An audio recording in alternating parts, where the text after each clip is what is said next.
Architecture is one of the few professions where the title itself carries legal, cultural, and ethical weight.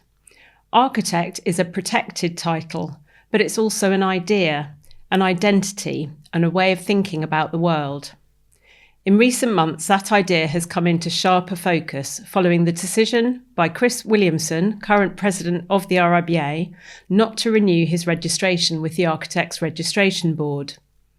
For some, this has raised questions about regulation and professional responsibility. For others, it has opened up a much bigger conversation.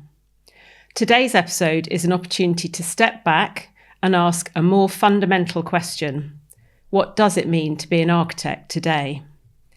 In a profession facing climate and biodiversity emergency, rapid technological change, and increasingly interdisciplinary ways of working, how should we understand the role of regulation, of professional institutions, and of individual responsibility? And how do we ensure public trust while allowing the profession to evolve? We're delighted to be joined by our guest, Chris Williamson, to explore these questions openly and thoughtfully. Welcome, Chris. Thank you. So we're going to kick straight off with the first question, which is, what does the word architect mean to you today? It's everything I've ever wanted to be since the age of 18, really. I picked up a book published by the RIBA on architecture, and it described everything that an architect did and how you have a duty of care to society as well as to the person that pays you.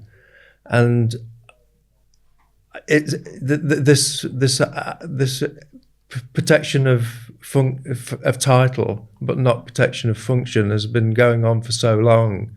And I just thought, now that I'm in a position to try and say something, it's about time that we sort of started talking about it seriously. So how do you think architect as a concept is defined? Is it defined by regulation? Is it defined by competence? Is it defined by contribution? So I look at it in terms of the other professions, and the thing that got me into architecture in the first place is that it was a profession. And as a working class kid, the professions weren't something that you were guided towards, and I feel very strongly about increasing diversity into the profession.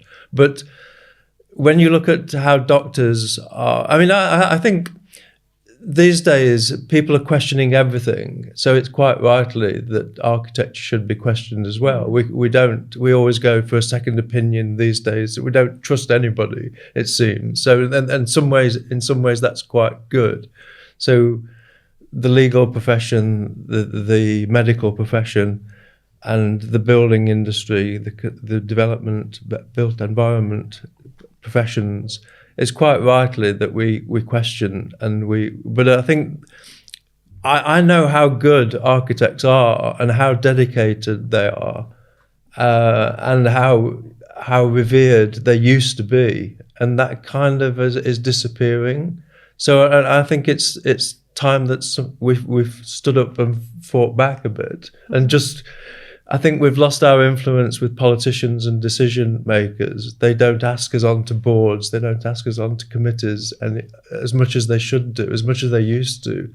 And they don't, and it's partly our fault that people don't know what expertise we have. If they think of architects at all, they think of us as making buildings a bit more beautiful, but they don't know that we've got 40 years experience in transport, in infrastructure, in healthcare, in prisons, and we really do know our stuff, and in a way that sometimes the politicians don't, because they might be only in the role for 2 or 3 years if they're lucky. So I think drawing on that expertise is really vital. So I think that there's a lot of things when I put myself forward for the role of president, there's lots of things that I think we need to do, and I'm always looking at what we can do rather than sort of blaming others. What can we do to get our reputation and our influence back?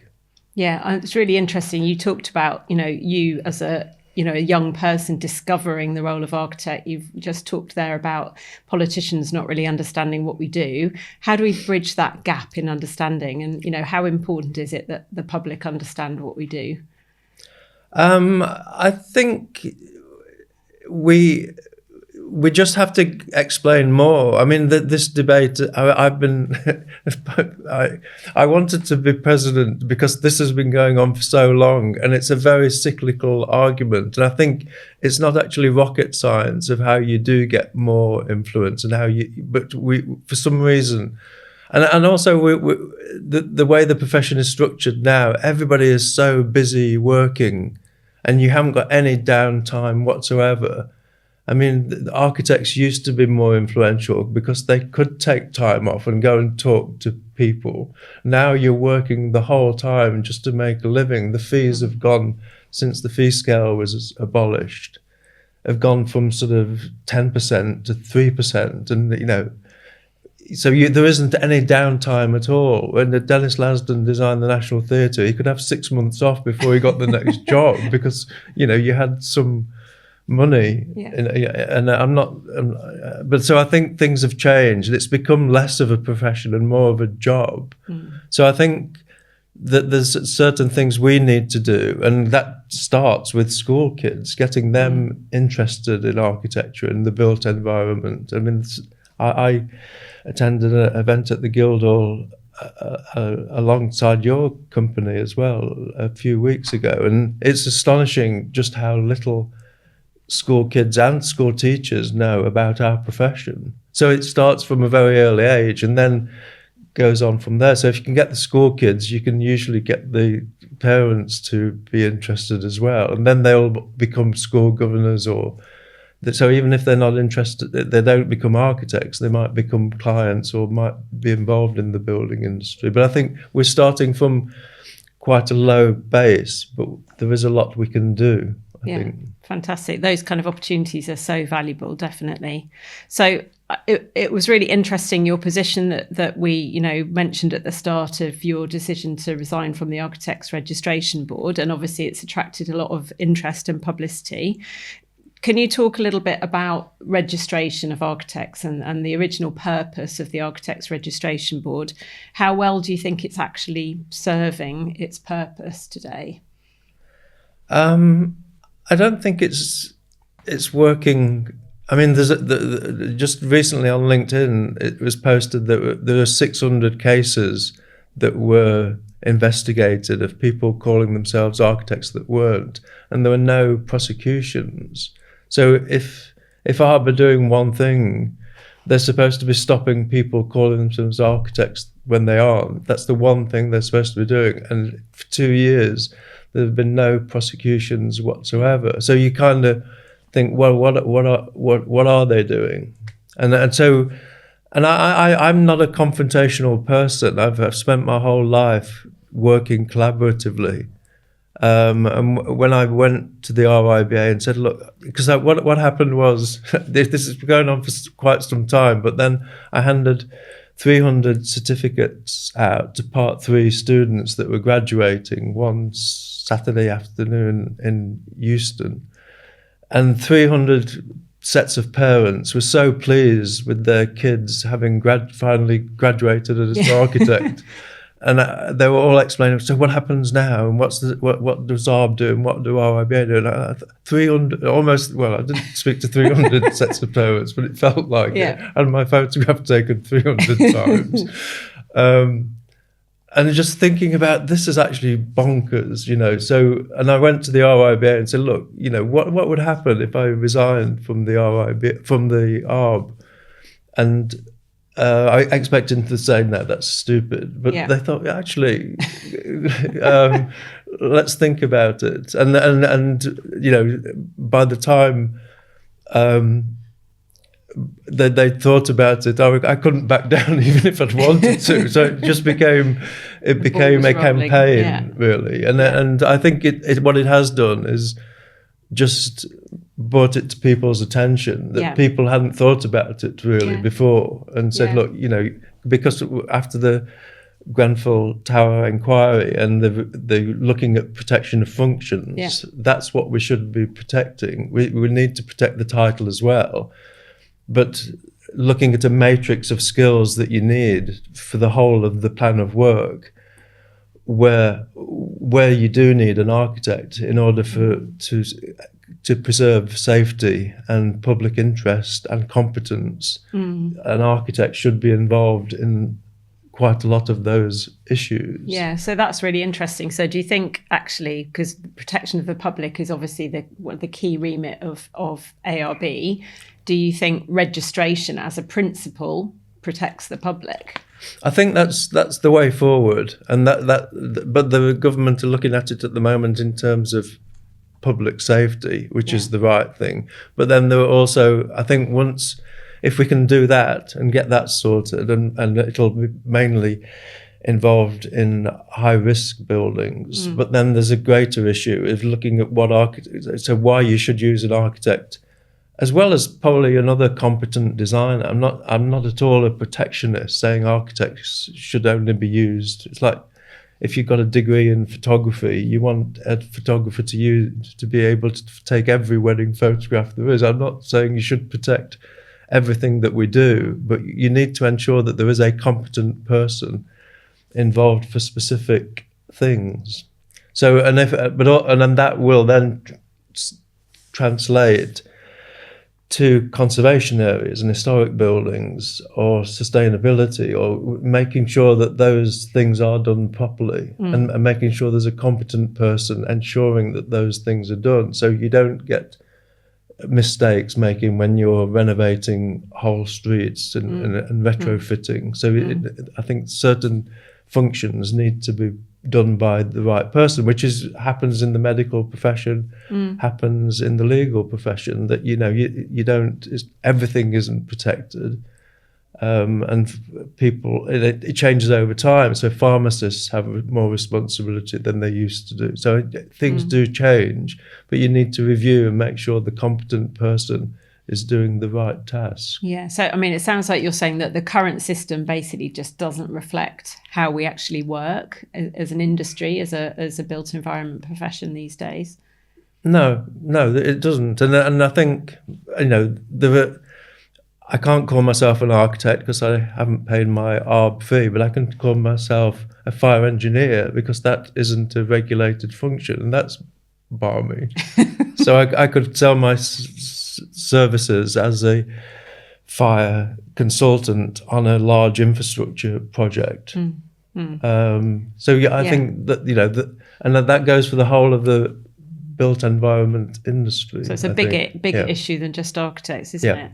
I mean, I think it's really interesting what you spoke about, talking to graduates and their parents, families who are obviously celebrating their achievement. And I think the milestone of registering with the ARB, becoming a chartered architect, a member of the RIBA, is a really important kind of destination. What do you think this change might mean for students who are studying architecture now, or for those who are in the early stages of their career? Well, I'd like to see, as I said before, more diversity into the profession. So it's still a sad indictment that only 15% of architects come from non-professional backgrounds, and that's partly because they get put off by the length of the course.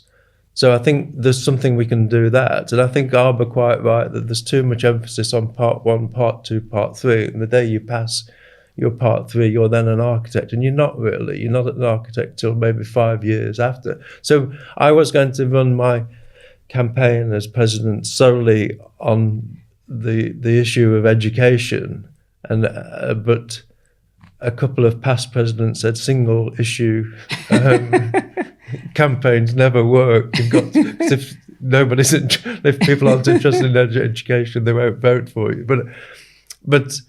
But I would like to see a system where we have more lifelong learning, and we're able to curate your own career through your lifetime. And I think especially with the advent of AI and other technologies, the kind of career that people will have will be quite different.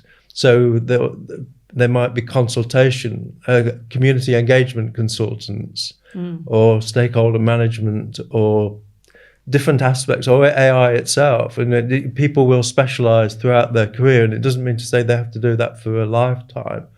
But I'd like to see the certificate you get from the RIBA each year document what you're expert at, and then that will increase our worth as well. So you can go to another employer and say, look, this is what I've done this year.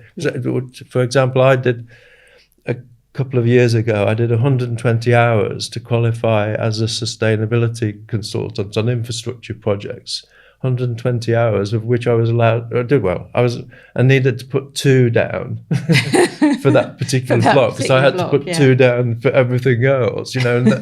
But if that's what I want to do at this stage in my career, and then say I'm an expert in this, I would be able to have more worth than I go to a client and say, look, I've done these 120 hours, so that's what it says on my certificate. Then ticking all these other boxes. I don't need to know what a stair riser is. I need to know who in my office knows what the stair riser is. And I need to know that it's important, but I don't need to know the things that a 30-year-old architect knows. I wish I did, but I don't. But we all need to create our own career through our lifetime and have relevant knowledge, and that goes for also getting into architecture. If you can make it, if we can sort out our lifelong learning and have it more online and more flexible and more enjoyable as well to do, and then we can sort out our education system and make it a more gradual transition and more specialised. Because I think it's, we give awards out for the people that do the sketch on the napkin, but we don't give awards out to the people that help get it built, which is equally, if not more important. So I think there's lots of things we can do to make sure that we celebrate the diversity in the profession and the different experts we have in the profession. And like you were saying, so important, I think, to talk to young people about your career path as well, just so that they understand there's such a variety and so many different options. Especially these days, because the one thing you will have to do coming out of architecture school, if that's your route, is to be flexible, because things have changed enormously in the last 20 years, and that's going to increase. You can see already how it's changing. The kids coming out now, despite all the student debt, they're still as enthusiastic as I was, and that's really reassuring. And that's why it's important that we look at. So I always think that the architecture industry profession should be more like advertising, where you have different roles. You have creative team and an accounts team, and the accounts team look after the client, make sure they're happy. It's very difficult to do both. So you do need a larger office in order to make that work, but we need to do more of those business skills. So if you were designing the profession today, if you had a clean slate, what do you think, what would you prioritize? What do you think the most important characteristics of an architect are? I think that they're still the same. I mean, I think what I'm reassured by when I go around the schools of architecture, and they're all very, very different, all the ones I've seen in the last year or so, you get very theoretical, avant-garde thinking, but then you get very practical courses, and they're all relevant. I think that's what you need in an office, and you need diversity and different ways of thinking, especially these days. So I think they're all relevant, and it allows people the choice of course that they want to go on, the kind of course, but it's just too expensive, and that you could leave some of it to learn once you get into practice, and allow people to focus more on a particular aspect. So rather than turning out every architect who's the same, who's sort of a general practitioner. And I think the reason for that is that a lot of them are, when we have so many small practices in the UK and one-man bands, that you need to be a GP, but then you also need to know who to refer when you've got a hernia or need a brain scan or something. So but you also need those experts as well. Yeah. And in London, the larger practices are made up by experts, and there's a fantastic woman at Foster's who's a facade engineer, and she's setting up an institute of facade engineering. Amazing. And I'm saying, don't bring it to the RIBA. The RIBA should be the home of all of those experts. We don't want a myriad of separate institutes. We should be embracing all of those. All the aspects of architecture that make up the profession. Yeah, I mean, which brings us on really well onto the whole concept of the way we work in an interdisciplinary way, and the access we need to different skills. Have you got any thoughts about the direction of travel, or how you'd like to see us working with other professionals, or expanding and blurring the boundaries? Yeah, I think, well, not only increasing diversity in the architectural profession, but knowing who to go to, and being more collaborative with the other institutes as well, and making sure that we use them. I mean, I think there are 14 or 15 different types of surveyors. We have one kind of architect, and so I'd like to see us changing that, but also knowing who to work with. There are some great surveyors that you would want working in your, as part of your collaborative team, and working just, and that, also planning consultants. I mean, the amount of documentation you now need to do for the smallest project, and they're often getting paid a lot more than architects are to do an environmental statement, and they have to be done by an accredited bat surveyor or whatever. And there's about 4 in the country, so they so we've kind of let go of all of those specialisms, and they're the people that are making the money and seem to have that great reputation of being listened to, whereas we still have this idea of Christopher Wren as the master builder doing everything, which doesn't really work anymore. It would be nice if it did. And when Dennis Lasden designed the National Theatre, he knew everything that was going on in that building, which is why he got paid 6%. But now times are different, and it's much more complicated. Yeah. And I think it's hard. It takes quite a long time to understand what everybody's roles are. When you graduate, you come into a world with a whole bunch of different professionals, different people contributing, and it does take a while to actually get your head around that. So I think that's something else would be great to kind of help young people, graduates, have a better understanding of. Yeah. But the other professions really do value architects, and in both the UK and abroad. And our reputation is almost better outside the profession than it is in it. It's us a lot of the time that doesn't value what we do. Yeah, and so internationally as well. Same. Yeah, exactly the same thing. So if you were kind of advising a young practice starting out now, and talking to them about what you think future architectural practice should look like, what's your kind of vision of how future architectural practice should be to be successful?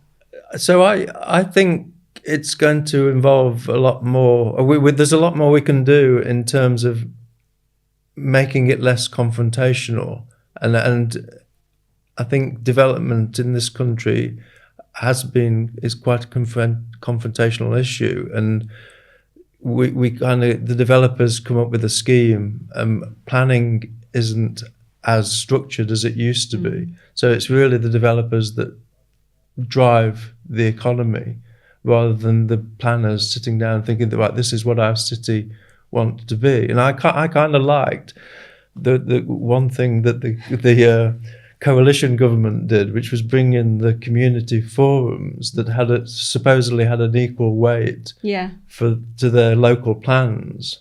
But I sat on my local forum, and it was full of people that wanted to stop things happening rather than thinking proactively about what kind of community we want to be. But I think more, so I'd like to see architects getting more involved in community engagement, and actually, if the government have got this growth agenda, how we get people on side, how we talk to them at an early stage and say, look, this is what we need to do. Will you work with us to make sure that we do it? Rather than the developer coming and say, this is the 10,000 homes we want to build here. What do you think of this? Yeah. And I think we can do a lot more. And so there will be more roles throughout the building industry. But also there's a principal designer role as well, which is the golden thread. So there are aspects which you can specialize in and be expert on, but there are other things that you need to know the whole of the industry in order to orchestrate it. Yeah, I mean, the opportunity to engage, to communicate is huge, and takes us back round to that initial point about the public and young people understanding what we do and how we do it, and the opportunity that's there. I think it'd be really interesting to kind of close on what do you think this conversation and your stance might spark? What do you hope it might spark in terms of a change? I think I'm hoping it was a good time to do it, because it's an important time. The government are already looking at regulation of functions in the whole of the built environment. So, and that's mainly from an aspect of public safety and fire engineering. But I think it's a good time to do it. And I think we need to do it alongside the other institutes as well. If it's seen as protectionist, nobody's going to listen. I don't think government are going to be interested in architects wanting to cling on to certain roles. We have to be very pragmatic about it, to say, look, this is why it's important. So I think it's a good time to do it.